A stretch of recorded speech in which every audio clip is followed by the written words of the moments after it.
بسم الله الرحمن الرحيم. الحمد لله رب العالمين. السلام عليكم ورحمة الله وبركاته. نرحب بكل المتابعين للمحاضرة على الزوم وعلى صفحة مختبر ستار كير الطبي والصفحات الأخرى. اليوم نعتذر للتأخير لأنه دخلنا يمكن حوالي 8 دقائق. كان بنواجه بعض الإشكالات التقنية لأنه الناس المتابعين على الفيسبوك، لكن إن شاء الله هنواصل على الزوم إلى أن تتحل المشكلة للناس المتابعين على الفيسبوك.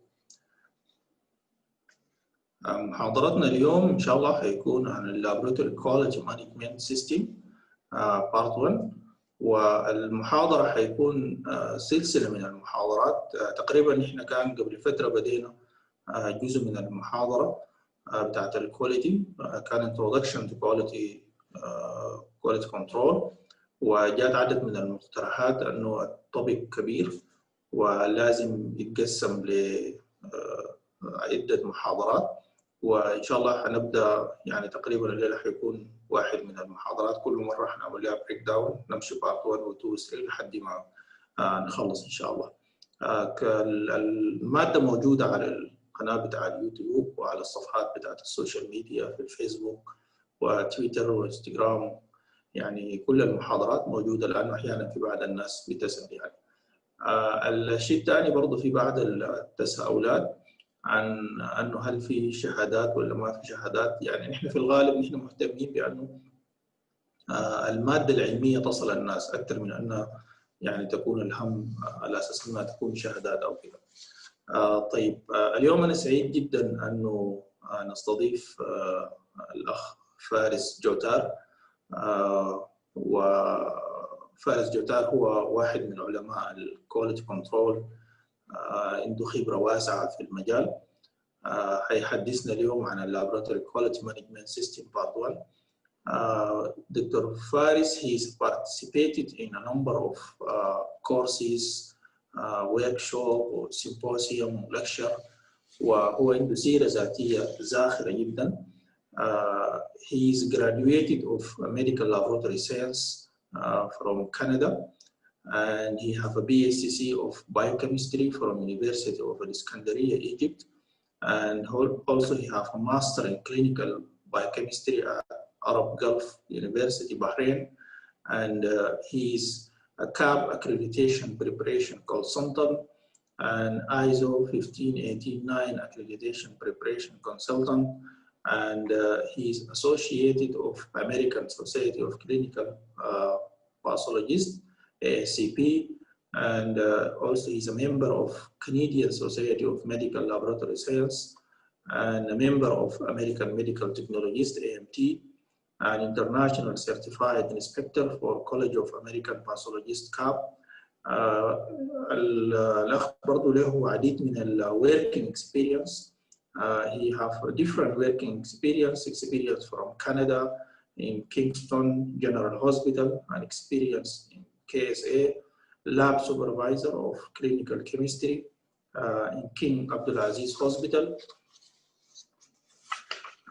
He participated in a number of courses and workshops and lecture in MidLab, UAE, Dubai, and ASCP annual meeting in Las Vegas, USA, and critical lab value in KSA, and clinical chemistry held by American Association of Clinical Chemistry in San Diego, USA, and lab medicine meeting in Australia, and preparation of unknown endemic viral infection in Canada.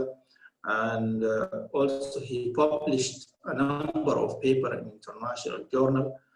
Currently, he is a lecturer of Clinical Laboratory Science, College of Applied Medical Science in KSA, and core lab supervisor in Imam Abdulrahman bin Faisal Hospital, Dammam, KSA. Welcome you, Mr. Faris Joatar, in Star Care Lab platform. With you, and I'm glad to be with our Sudanese partners and all the people who are listening to us. Laboratory management quality or laboratory quality management system is a huge topic, and honestly everything in life needs quality. everything in life is quality. Whatever we do in our life, we always choose the best quality. So saying that if you are really running a laboratory medicine, you need to have a good laboratory quality management system. Otherwise, what you are doing is really will be in big questions, because this system will monitor the whole processes and the whole procedure you will do in lab from A to Z. Without it, that means there is a big gap. There is a big loop need to be filled in. Because honestly, what we do if not scrutinized, if not examined, if not traceable, if not be able to be detected and corrected, that means we are not really performing good. And all this has to be done within the laboratory quality management system, because you have all the processes, all the procedure enabling you to do so. And the most importantly, everybody doing the same. Everybody in the lab, in this loop, speaking the same language, doing the same, following the same procedure, following the same process. So all of us will be working together. All of us will be on the same boat. Otherwise, everybody will be in different direction, doing different things, and that will create a problem. And if there is a problem, then we will not be able to detect it, and we will not be able to fix it. That's why we really need. Faris, you can share now. Sorry. Sorry. You can share your PowerPoint. Yes. Yes. Now is it on? No, it's still. Just a second.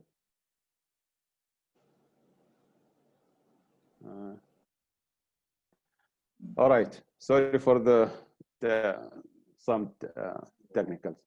So, as we said, in order to have a good laboratory, you must have a good laboratory quality management system.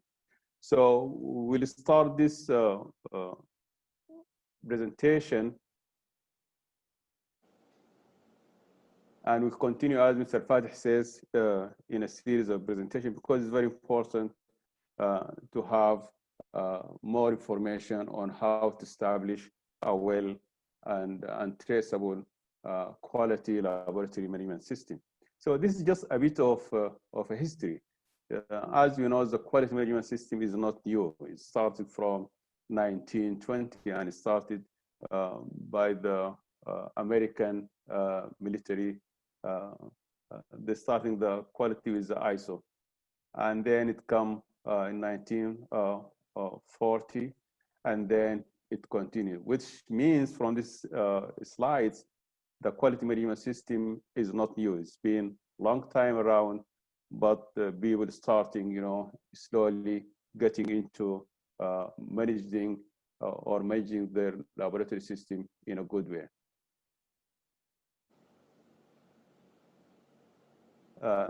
We have international laboratory standards, and mainly the ISO, because these standards is very important in our quality management system assessment, and because measuring the performance against, because in order to have a good or excellent laboratory management system, we need a standard. We need the well-established standard to follow and to apply.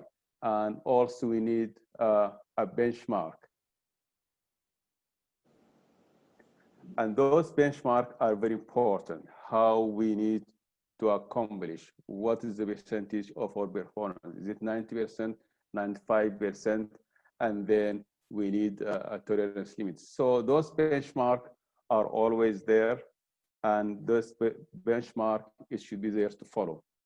Also, the notion of quality management requires that standard to be set. We have to set our own standards that suit our lab, suit our performance against whatever there in the industry. What is the important laboratory standard organizations? They are very important. They are playing a crucial role in our practice. And those are our guidelines, and those are our references. We have ISO 15189 for medical laboratories, and these are the minimum. ISO is the minimum standard we need to have. We need to have a standard because those standard is organized the whole laboratory systems, and everything we do, it has to have a procedure. It has to have a standard. It has to have a policy, and those should be documented, and those should be traceable if there is an error occur. Without that, we are really not performing a good laboratory system. So we have ISO 15189, and because this is mainly for medical laboratory system, and we have also ISO 17025, this for testing calibration. But the main one we focus on is the ISO 15189, and this, made by the CLSI, which will come later on into our presentation to talk about. And here we go. The CLSI, the Clinical Laboratory Standard Institute, this is really a major organization which is mandatory in all the American laboratories, but it set the standards and procedure that followed by College of American Pathologists and most of the people around the world, because it has all the quality laboratory management system, processes, technical procedures there in their document. It's a big document. You purchase it from them and then customize that document to suit your needs. So it's very important document. We have it all the time. We go to it if we need to update, and they have update all over the time. And even CAB is really relying heavily on the CLSI. It's really used a consensus process involving many stakeholders to develop those standards, and they are reviewed regularly. And they develop a very important module. They call it 12 quality system essentials and fully compatible with ISO. And we come into those, break them, and do them during our presentation. And in CLSI, it has sections like S1, A2. Whatever you need, you will find it in those sections. You have to search if you want to look for quality control requirements. It has a section for quality control. And for each discipline, it has a section for microbiology, has a section for biochemistry, histopathology. So everything you need to know in order to establish a well organized lab and a well lab with quality management system, you should follow those standards in the ISO. And then, as I said, we get the ISO 185, 15189, because you have two major accreditation agencies. The CAB, which is more expensive than ISO because it comes with the proficiency testing. But we have ISO. This is the least you can have in your lab, and we'll organize our lab to have all the processes and policy and procedures handy, and will be followed by every member in the laboratory.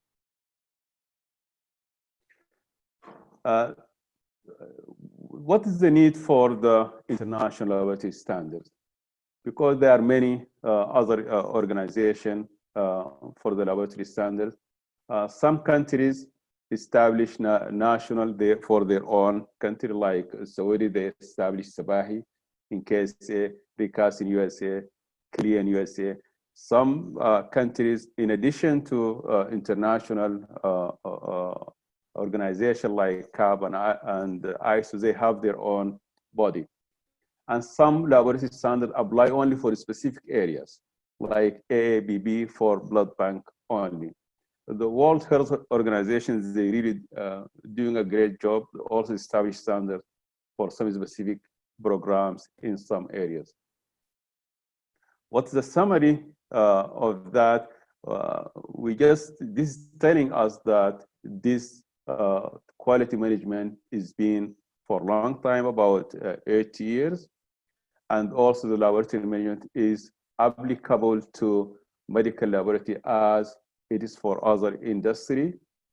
Laboratory is a complex, as we know, because involving all the aspects and is involve many people, many processes, and all those has to come together with their different background and must function properly to achieve the quality. Approaches to implementation will vary from with a local institution, because you'll find some variation from area to area of how they're implementing a good quality system. Start with the changes that can be easily accomplished and have biggest impact. So always start with the easiest one, can be accomplished and have a biggest impact. Implement in step-by-step process, but ultimately all quality essential must be addressed. What we're saying here in the summary is you can start just one step at a time and implement one portion of this quality management, and then establish it, train your people, and make it, as a culture to be done on every day and by every staff.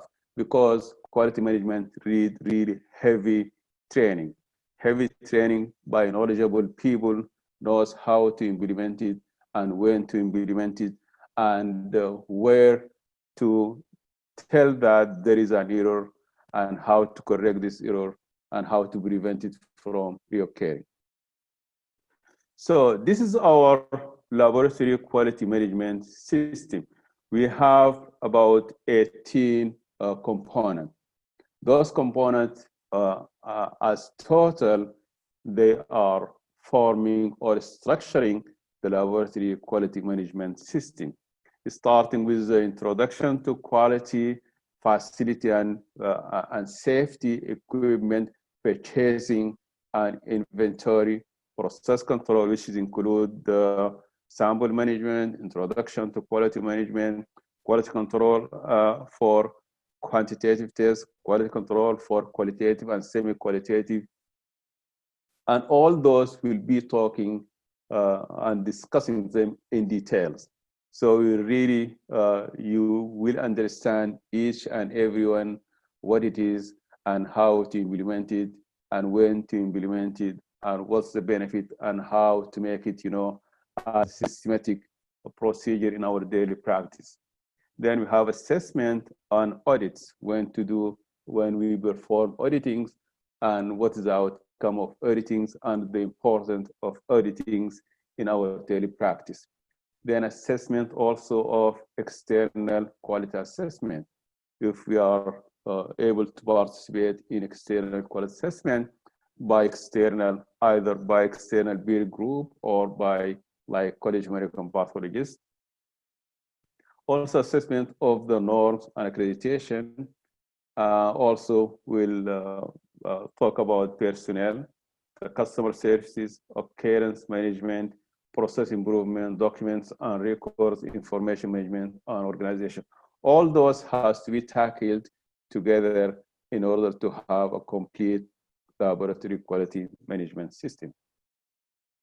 This is just a contact, and most of this presentation is a reference to those three important agencies, WHO, CDC, and CLSI. And this is their contact if you need more information.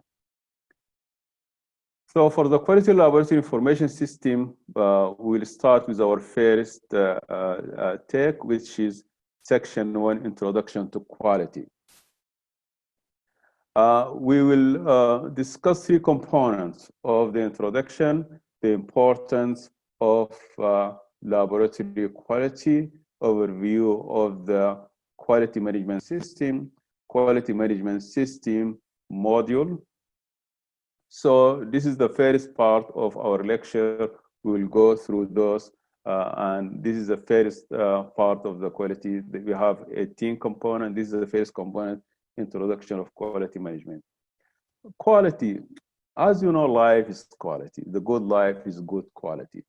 It's always a process that all the entities are reviewed at the quality of factor involved in production. So we need a production with good quality. That means all the processes, all the process participate in this production are reviewed, are assessed, are scrutinized, examined, and controlled.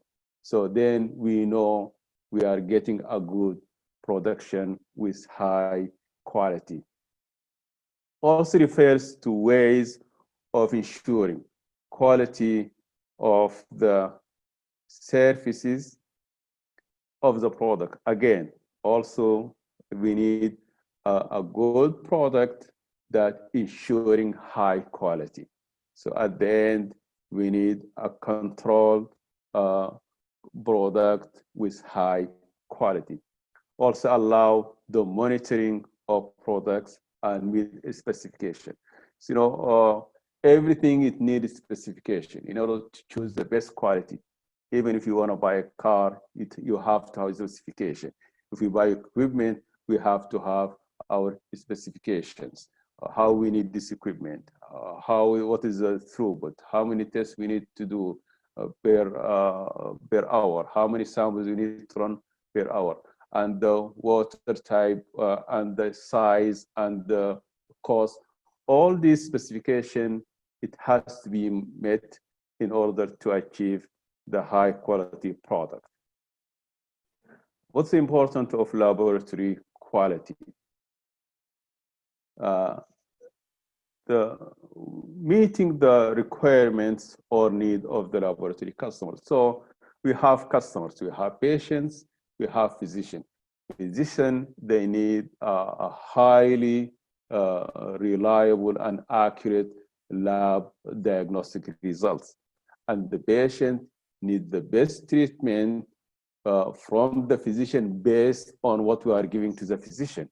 So those are our customers. We have to make sure we have a good laboratory quality management system examining or controlling our processes from sample collection, patient ID, until the release of the result to the physician. And some people go beyond that. They call it post analysis, analytical. After reporting, sometimes they have KPIs that going back and just scrutinize, examine how is the physician, the time from the physician taking the result until the time the physician meeting the patient and taking care of the patient and giving medication. This also some of really high quality lab going beyond that. Just not releasing the result, no, following those results, leave the lab on time, what happened after that. This is some of the really high performance KPIs. Some of the laboratories doing that. So they are really have ultimate care of their customers, which is the end user, which are the patients. Lab quality management is all processes, all procedure designed to ensure that lab results must be accurate as possible. We know we have inaccuracy, and all phases of laboratory operation must be reliable and timely reporting that useful for the physician. So for us to have a really a reliable laboratory quality system or quality control, we need to have accurate results, and we need to have a reliable result reaching physician on time.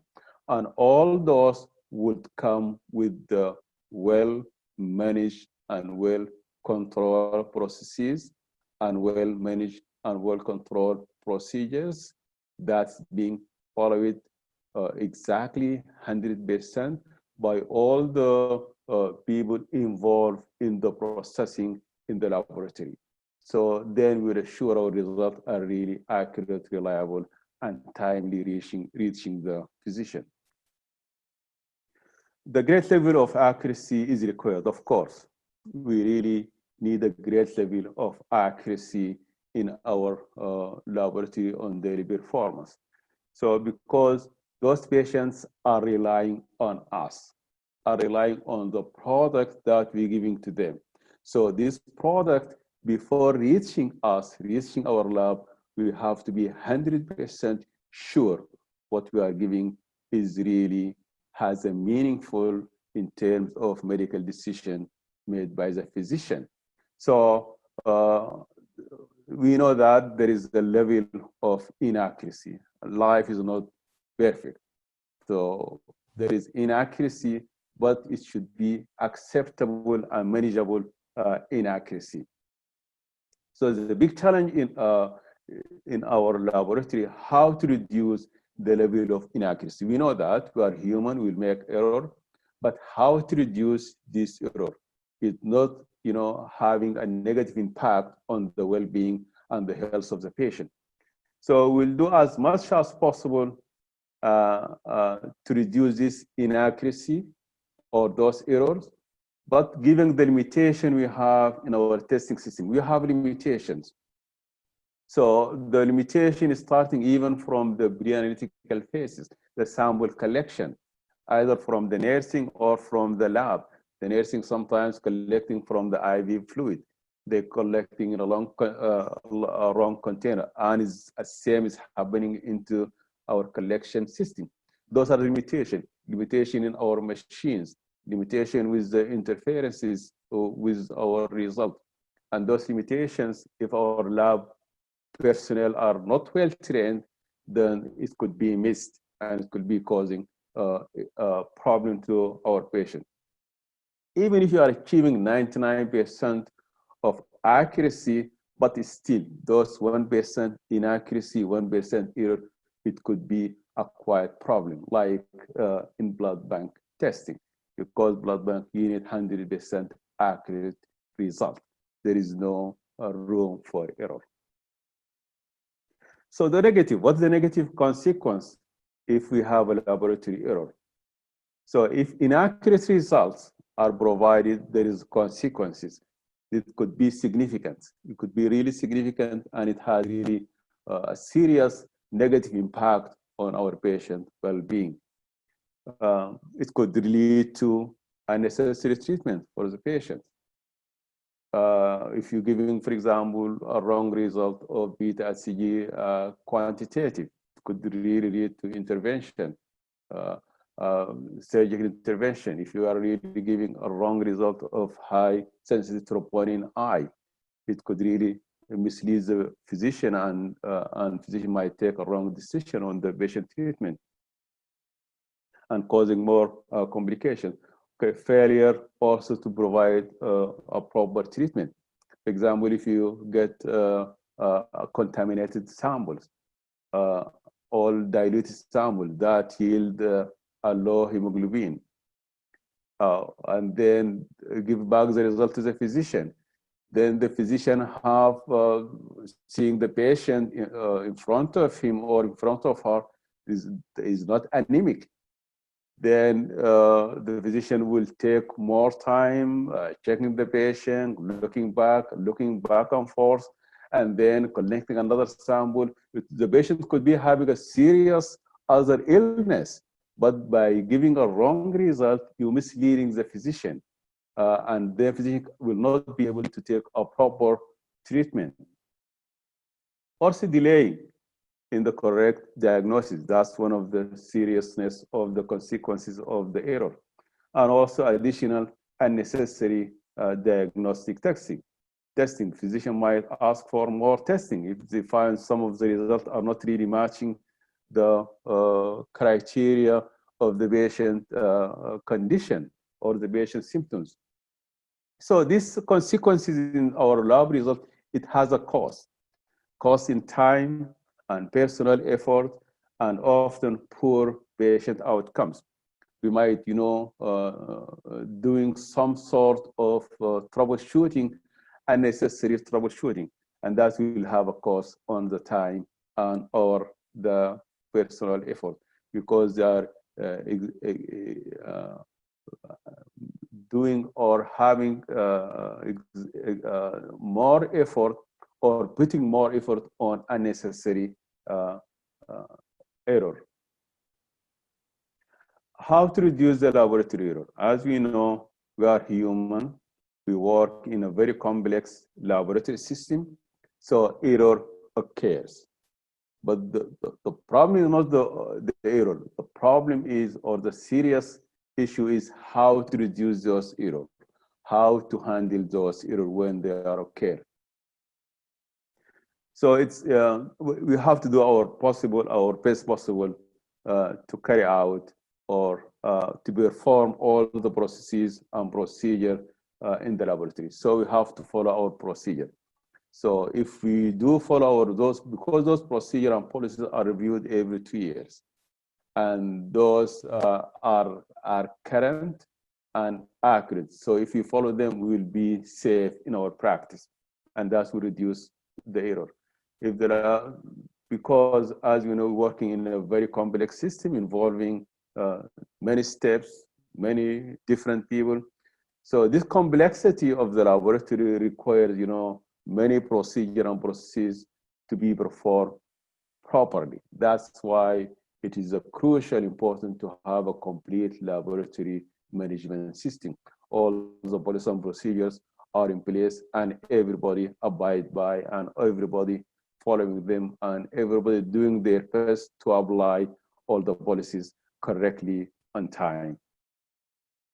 To establish, as we said, a very reliable laboratory quality management system plan, and this plan will examine and scrutinize the whole or the entire system. And it's very important for achieving a good laboratory performance.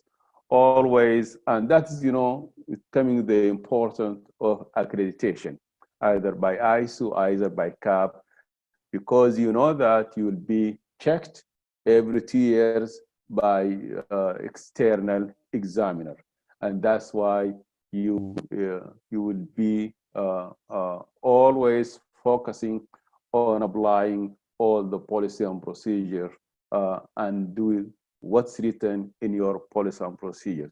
Because when the inspection took place, everything it has to have a policy, and everything it has to be practiced based on the policy and procedures, and those practices must be documented. Otherwise, it would be non-compliance.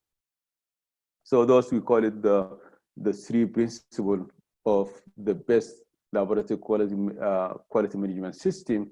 You have a policy and procedure in place of every aspect, every step you do in the lab, and those policy and procedure and processes are applied on daily basis, every minute, every second in the lab, and then everything is done from those policy and procedures, and everything is being documented. So you have policy and procedure, the practice from policy and procedure, and this practice are documented. Then we will say you have an excellent quality laboratory management system, everything in place, everything is documented, and everything can be checked, can be examined, can be traceable. So what is the laboratory quality management system? Is known as coordinated activities. All activities come together to form this system. As you know, we have 18 activities. And those should be direct and control and organization with regard to quality in reference to international. We always reference to international organizations like ISO and CLI and CLSI, because they are ahead of us. They have everything we need. So everything we do, we should be referenced. We should be following their standards. We should be following their benchmark, because what they have is already tested and is already is being implemented. In a laboratory quality management system, all phases of laboratory operation, including organization, structure, processes, and procedure, have to be looked at. We have to look at all of the processes and all the steps in the laboratory quality management system in order to assure quality, because all those activities are coordinated, are work together. You cannot skip one and leave the other. It's a complete system. It has to be implemented as a whole as possible. And this, at that point, we will say we have accomplished a good quality system. And this is the very known slides, which is, you call it the quality assurance cycle. And I think we are all familiar of that, all the phases of analysis, from pre-analytical to dealing with the sample, preparation with the sample, with the patient, with the right sample in the right tube at the right time, and the clotting and separation, and then the proper handling of those samples and proper transportation of those samples to the lab, and where in the lab you have to prepare your machines with well-kept reagents and calibrated machine maintenance done. The personnel running the machine are well-trained, and all this documented in your analytical system.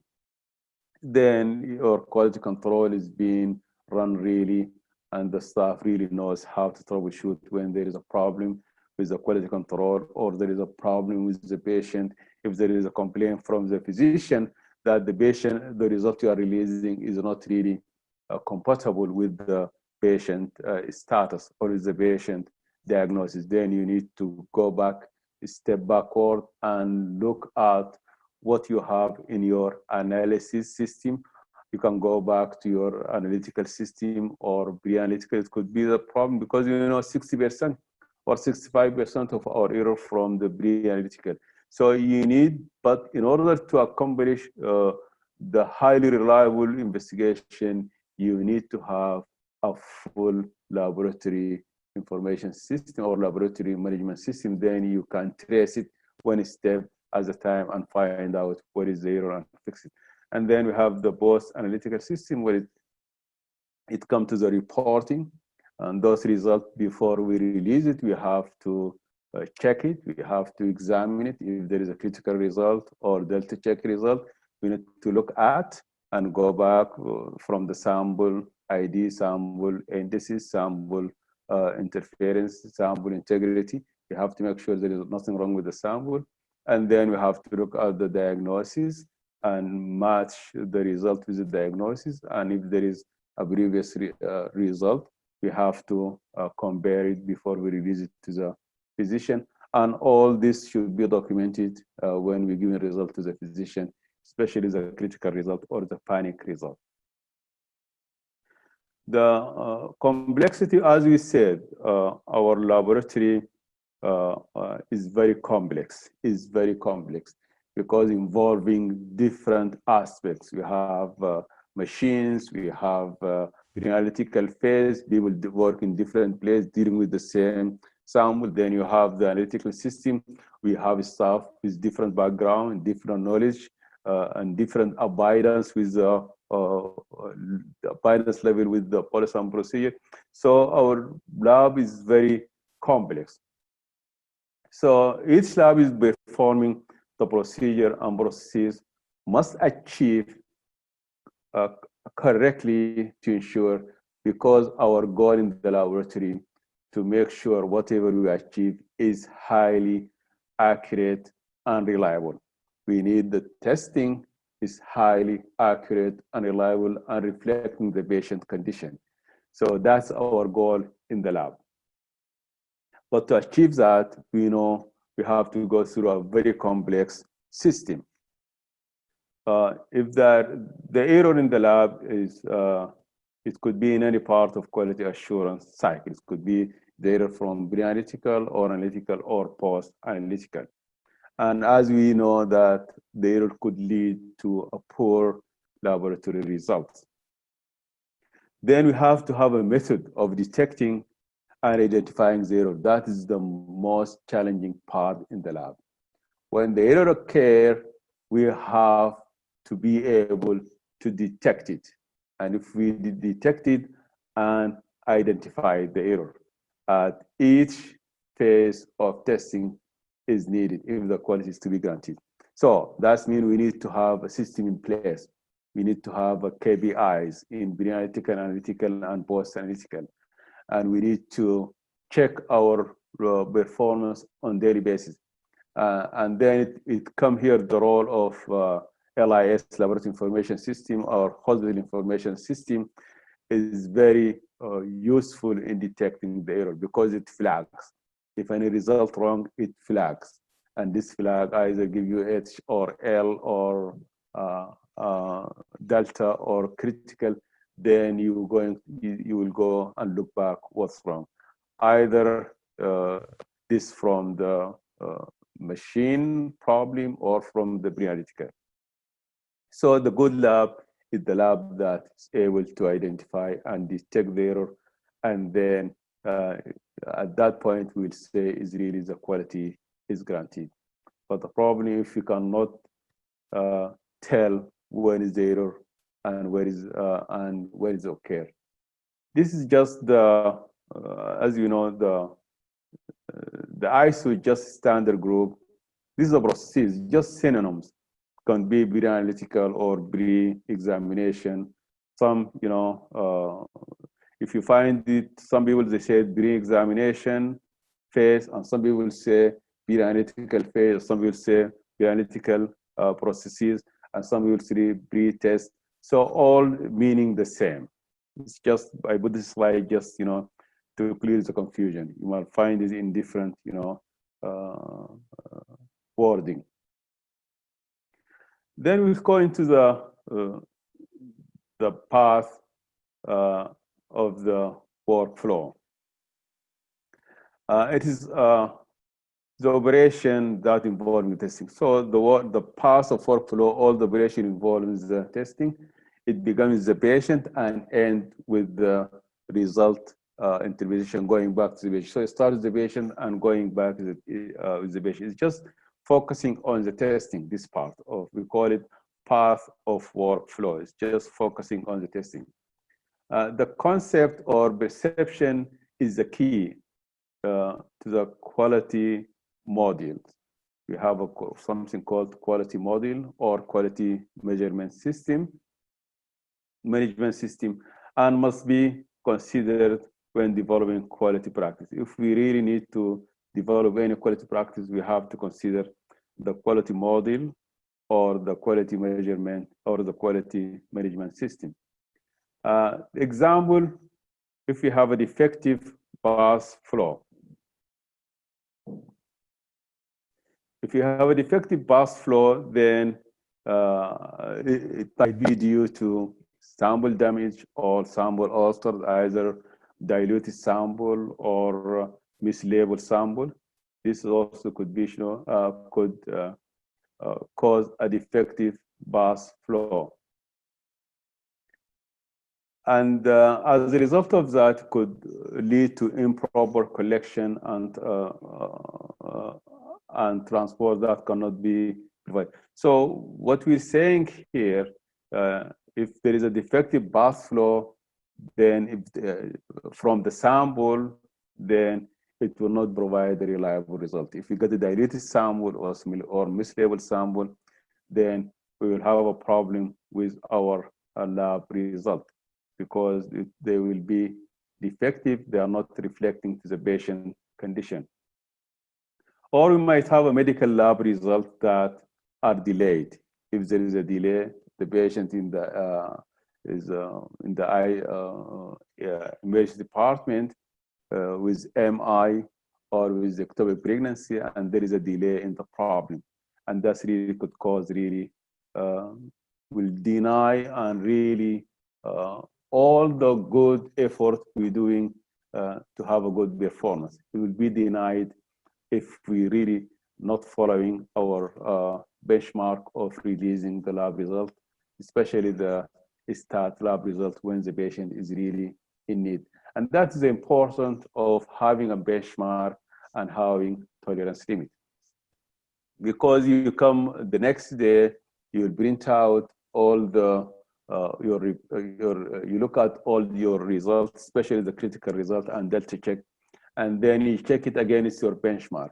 So if you say you have to release your critical result for inpatient in 15 minutes, then you will check your benchmark is 15 minutes. And then if you have a benchmark of releasing the stat result for 1 hour, you have to check that. And then you have a system in place, you will tell what's wrong, and then you will be fixed it. And this is a path flow. It's just starting with the patient and ending with the patient.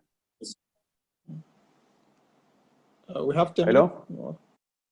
10 minutes? 10 minutes, yeah, okay. Okay. Then the quality management system addresses all the processes, as we know that. To assure the quality in the laboratory system must address some of the, include the environment, the quality procedure, the communication, record reporting. Then we'll go into the quality measurement system module. We have the module of 12 essential, and we'll go with each of those one and the importance of those modules in the laboratory, in our management system. So we have the CLSI is just made a 12 essential laboratory module, which is the laboratory procedure and processes are broadly managed. And then it has the activities grouped into 12 quality system essential. And they are set and coordinated to build, those are the building block and the cornerstone of our laboratory quality management. And we achieve overall quality improvement.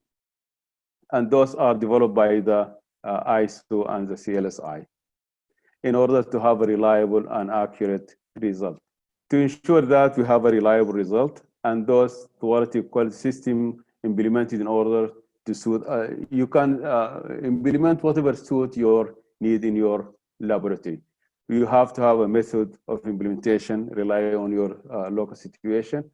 If we are not implementing those system, a good laboratory management system are assured that if there will be many error and problem occurring that may go undetected, you will not be detected if you are not implementing the system, or laboratory implementing quality management system may not assure if the error free laboratory, but it does not really yield highly quality laboratory detect, and it will prevent them from reoccurring.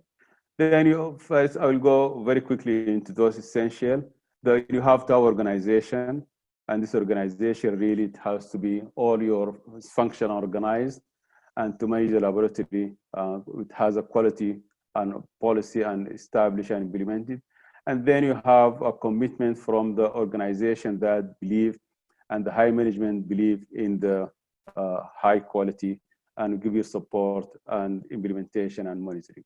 And then the personnel also have competent people, motivated people, and encouraged people. The equipment, you have to choose the right equipment that suit your need, and it has to be installed, it has to be validated, and it has to have a maintenance system. Then you have a purchasing and inventory. Then you have to always look at the high cost versus, the saving management, ensuring supplies all the time, because the reagent supply is always challengeable. And then you have ensured the reagent supplies are in good quality and the storage and proper handling. The process control, which is very important in those 12 modules of quality management, it contains elements that are important ensuring the laboratory. So those are the 12 essential, but we'll come later on in the coming lecture, we break them into more detail. So in process system, this is one of very important one. It has a quality control testing and appropriate management of the sample and collection of the sample and method of verification. This is really, we're going to spend more time on it because we will really need to understand this. Also, information system, okay, the information data need to be accurate because you need accuracy. Everything is going electronically. It has to be accurate, confidential, because accessible to all healthcare people. And if you have a paper, then it needs to be documented or computerized. This is because really now maybe 90% of zero will be detected if you have HIS or LIS. And documented record. All documented records need to be there, and it needs to be traceable, and it needs to be accessible whenever you need it. Occurrence, if there is an error occur or event happen, this should be detected and should be handled and should be all this learn from the mistake to prevent reoccurring. Then you have to have assessment system. The tool, it should be examined and laboratory performance comparing. We have to compare to international standards and the benchmark and other laboratory is good. And then the assessment can be done by their own lab staff or get people from outside, peer group or external people. And as I said, you have to have benchmark for all your performance in order to improve. And then we'll come to the process of improvement. This is the primary goal of quality management system. It's a continuous process, and always you need to improve. You need to challenge yourself to do better. And then there are some tools there. They make Pareto diagram, Lean Six Sigma, and Sigma tool, PDCA. Those all are the tools helping you how to improve your performance. As you know, customer service is very important. We have to acknowledge our customer and we have to meet their need, and we have to ask feedback from our customers all the time. And this is a room for improvement when we hear to our customers. Then you have the facility and safety. You have the security. You have to prevent hazard leaving the lab and contain hazard in the lab, not going outside to the public. And you have to have a safety environment. You have to have policy and procedure to prevent harm, and then ergonomic for the health of the staff working in the lab, including the chairs and benches and all these things. These are the reference, and thank you so much. Thank you very much, Mr. Faris, for this nice presentation. We have 10 minutes for questions, 5 minutes to ask the question, and 5 minutes to answer the question. If anyone have a question, just raise hand. Mr. Khalafallah. Hello. Assalamu alaikum. Alaikum. Thank you, Dr. Fatih. And thank you to organize this nice topic. And thank you to Dr. Faris as excellent explanation for this topic. I have some comment and some question. Dr. Faris says that, he mentions we have a T component. In this point, I confuse. I think that the building block. Your voice is not clear. I can't hear you. Yeah, okay. Dr. Faris mentioned that, okay, still. We cannot hear you, okay? Wallahi, your voice is not clear. Yeah. The total quality management system. Sorry, Mr. Khalafallah, the voice is not clear. Can you send your question through chat? I will go for next question. Anyone have question? Just raise hand. Any question or comment? Mr. Abdulrahman. طيب السلام عليكم ورحمة الله. Thank you, Mr. Faris Joatar and Dr. Alfatih. I hope that if there is next lecture to give all this informative lecture in details, if in each section for these 12 elements he give. If it is possible, I am asking. Okay, thank you, Mr. Abdulrahman. Next question, Mr. Faisal Ibrahim. Hi, can you hear me? Yes. Yeah. Yes, good evening, everyone. Thank you very much, Dr. Faris, for the great lecture. I know you're trying to dissect a very difficult topic in 1 hour, which is almost impossible, but I think you've done a great job in giving the audience an overview of the quality management system and the quality system essentials. Just quick question from my side. Did the COVID-19 had any negative impact in the quality of your laboratory? Any comment regarding the lesson learned from the COVID-19 over the last 6 months and its impact in the quality? If any, if you don't mind, if you can just give us a quick information about that, if it has impact or it did not impact your operation. Thank you. Thank you very much, Mr. Faisal. Mr. Faris, you can answer now. Okay. Thank you so much, Abdulrahman. As I said, this is just overview of the laboratory quality management system. So of course, we will go in details of each of one of those essential components, because then we reflect it to our daily practice. Because for you guys, you need to know how we transfer those components from CLSI, ISO, and then converted them to suit our own practice. And that's the most important. How we took those information and digest them and convert them into policy and procedure and processes, and we implement it on daily basis in our lab to become part of our daily culture. And that's really the most important of this presentation, to transfer those one into your lab. So you can really relate to it, and you can really take it, take some of it or take it to implement it in your lab. So we need to know how to examine those processes on daily basis, how to find out if there is a problem in any of those phases, and how to investigate those problems, and how to do proper corrective action and preventive measures. And then all the components involved, from personnel to instrument to purchasing. If you want to purchase instrument, what are the specifications? What suit to our lab, the environment we have in our lab, what kind of environment, because all machines have different specifications, even the type of water, the space, the what we need.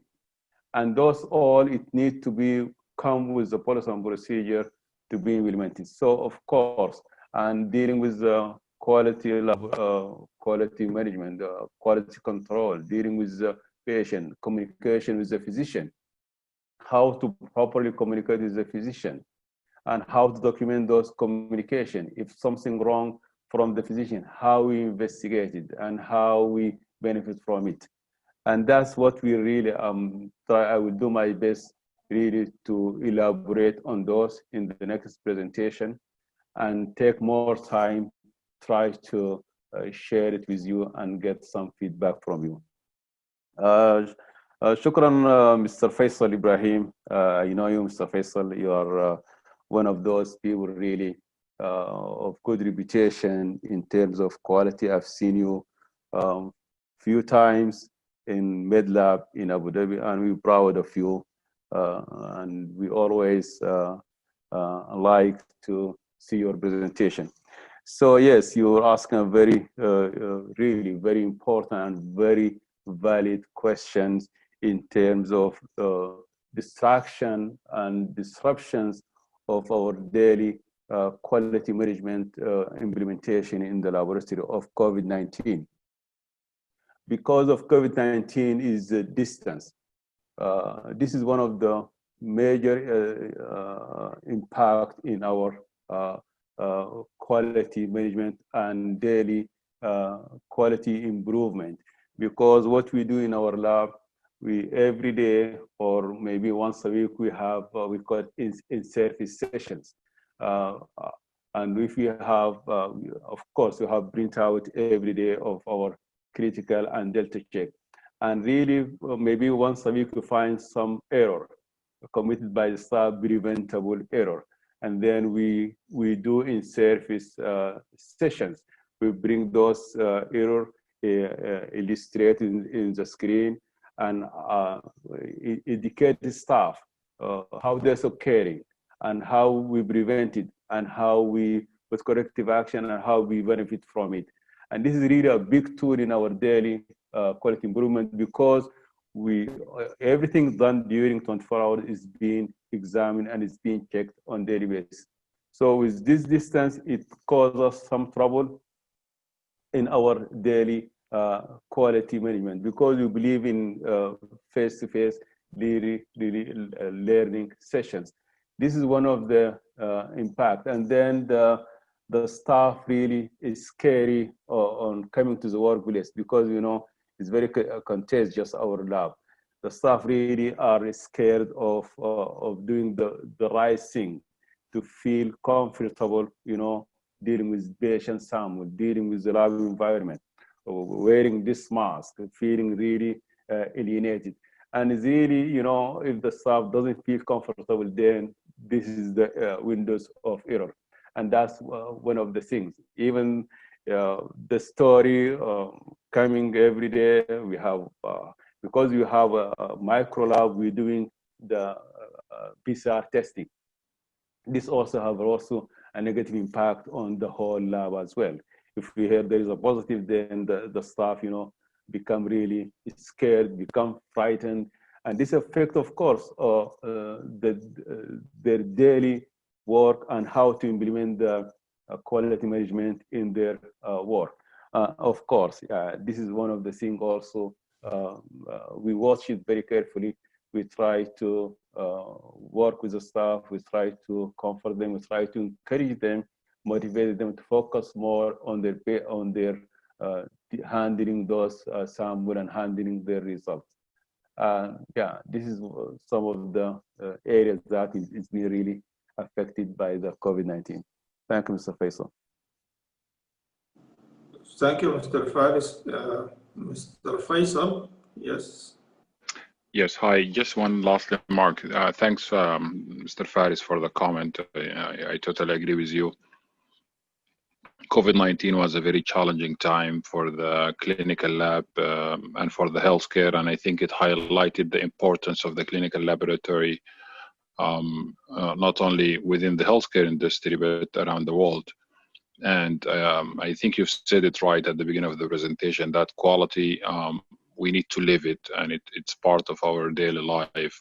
And I think COVID-19 highlighted the importance of basically sticking to the basics when it's come to quality. Because I think when the pandemic started, many people failed to validate their test the right way. Many people failed to wear the proper PPEs and to kind of have implemented the 12 quality system essential, which you mentioned. But I think our role when it comes to quality management system is to always make sure that we become like the bad cops and make sure that our caregivers or our healthcare workers are adhering to the basics by wearing the proper PPEs, by validating the tests so that the reputation of the clinical lab is not negatively impacted. And I think COVID-19 also as well, as you mentioned, some of the caregivers were a little bit scared. So it has some sort of impact in the people behavior a little bit. But again, if they stick to the basic and did the right thing, I think we would have been much better. But I think now as a disease progress and now we learned a lot more about it and we validated the test, the quality of the results, I think, improved significantly in the last couple of months. I think you mentioned that your lab is doing this test, and many labs, of course, in the United Arab Emirates are doing this test as well. And many of them, by the way, went through the accreditation process, and we see once those laboratories started to accredit their test, the quality of the results become better. I think you mentioned Delta checks, which played an important role as well during the COVID-19, because sometimes you've seen, I think, very much in your lab and many other labs, people will have like a negative result and then a positive result and a negative result, and it can be confusing. But if we did our due diligence by kind of double check the results and kind of if it conflicting, then at least we can write it in the report that the result was repeated, or you can have a dialogue with your physicians. I think that can bring more comfort to the physicians that our lab have done, and from technical point of view, we've done the right thing. I don't want to hold you guys any longer. I think it's very late at night in different parts of the world, and I'm very sure the participants are eager to kind of go to sleep because they have to work tomorrow. But thanks again, Mr. Faris. It's a very good presentation, and I think this topic is always take favor among other topics when it comes to conferences. People love quality. So thank you so much for putting this together, and thank you, Dr. Fatih, for always being there for us and for inviting us and being persistent in sending us the link and making sure that people are learning. So we always appreciate what you do for the medical lab community. Thank you. Thanks so much, Mr. Faisal, for this.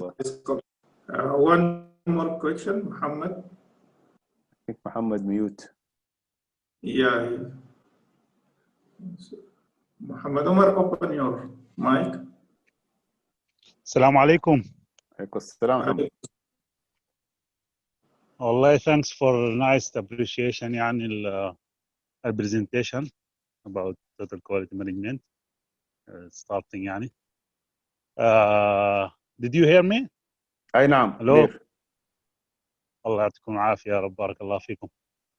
صراحة بس لأن بيحصل بعض المرات confuse شوية في الحتة بتاعت البيرسونال edit، فكنا دايرين الدكتور يعطوه العافية يورينا الديفرنس في الحتة دي، التراكن يكون ازاي عادة، بارك الله فيكم، كيف يكون التراكن عادة في الحتة دي. Sure. شكرا جزيلا. زدت كلام يا دكتور. Yes, clear, very clear. Yes. Yeah, Mr. Faris. طبعا this is the most important part in our to have the need to have a quality laboratory quality management system, the auditing trail, the traceability of your results. So without having a really a system in place, you cannot do a proper auditing. And then the laboratory information system, LIS and HIS, is playing a big role, really playing a big role in the auditing. We have really examples of auditing and how to perform an auditing and how to benefit from auditing in order to improve your performance. Because as you know, the lab is a complex system, error always there, always occurs. As long as we work, error occurs. But the most challenging part is detecting and identifying errors and correct them. And this is come with the part of the auditing. We have some of the complaints from some of the physicians, some of the results, they are wrong. There is a sample, altered sample, dilated sample come to the lab, and then yielding patient come with anaphylaxis, come with the allergy, and then the sample come to the lab, and then the result is giving very low hemoglobin result, about 50 gram per liter. And then the result went back to the physician, and the physician get furious. How come this patient doesn't have a history of anemia or any bleeding or any accident of causing this loss of blood? What is happening? Then the physician doubted the results, sent another sample, and then the other sample came. The hemoglobin went from 50 to 109. And then on the next day, we have a compliance system, laboratory electronic compliance system, the SRS, come to us for the auditing and for investigation. Then the first thing we did, I just, thanks for the laboratory information system we have, I just opened the computer, look at the result. And the system, we have a serum millennium system, which is an excellent system. As long as I open, I found the history, because it gives you the previous result. The previous result is 108, and the current result is 50. Definitely there is a problem there. And then I look at the diagnosis, is allergies. Patients come with allergies. There is no anemia, there is no bleeding. This is another clue. And then we have in our orientation to the staff, we have for training to our staff, in service to our staff, any result, any doubt to the result that not match with the history of the patient, with the diagnosis of the patient, then you have to call the physician. You have to speak to the physician. First, check the sample identification ID, because you have the ID if maybe there is a mislabeled sample. Then if the sample is fine, then call the physician, speak to the physician, tell the physician this sample is doubted. And then explain to the physician that the history of the previous result is really 50% from this result, and the history is not much. Give the physician clue, and then it's up to the physician to make a call. If the physician agree with you and send the sample, then delete the result, and then get another sample and run it. If the physician accepts it, then you have to document it. It's doubted sample is giving very low result, not much with the previous result, not much with the diagnosis. It's spoken to the physician X, ID number of the physician at this time, at this date, and the physician accepts the result on his discretion or his responsibility. You're done. But unfortunately, this being written there in our laboratory management system and clear, given to the staff, feed it to the staff. But as you know, the complexity of our system, staff is different background, is different knowledge. Then it missed. Then when we went into investigation in the morning for the auditing, then we asked the staff if staff are really failed to comply or to do the right thing. And then from that area, we make in-service sessions to the staff.